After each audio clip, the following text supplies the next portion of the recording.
Flashback, Episode 34, Making Deals with the Mob for Goodness.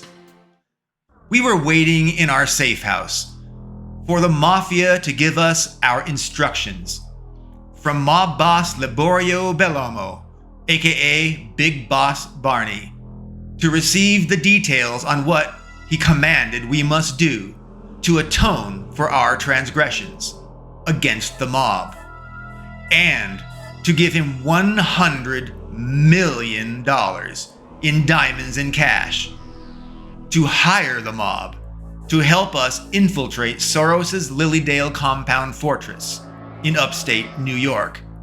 It was early morning, and an intrusion alarm buzzer went off. Of course, intrusion did not necessarily mean that someone had breached a property in an infiltration or assault. While it could mean those things, it could also just mean that someone entered the estate's property. In most cases, it meant that someone drove in through the entry gate and would soon be at the house. In this case, the buzzer alarm told us that very likely the mob messenger was about to arrive. And indeed, a fancy, very expensive-looking, metallic, deep red-colored Tesla Roadster rolled up to the front yard's roundabout and right up to the stairs that led up to the front door. A passenger exited the Tesla and came to our front door.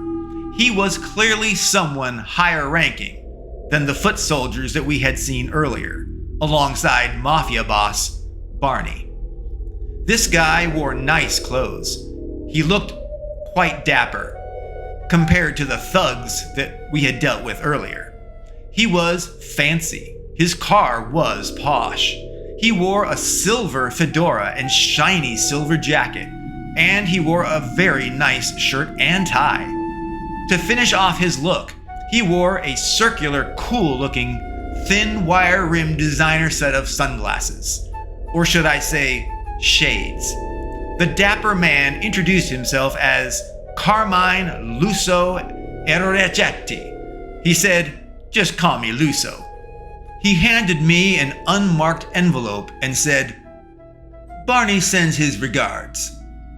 Luso looked at us, one at a time, assessing us, and seemingly making mental notes of what we looked like, and he seemed to be observing our mannerisms, anything that we expressed.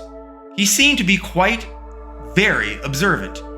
Luso asked, "Before I leave, do you have something for me?"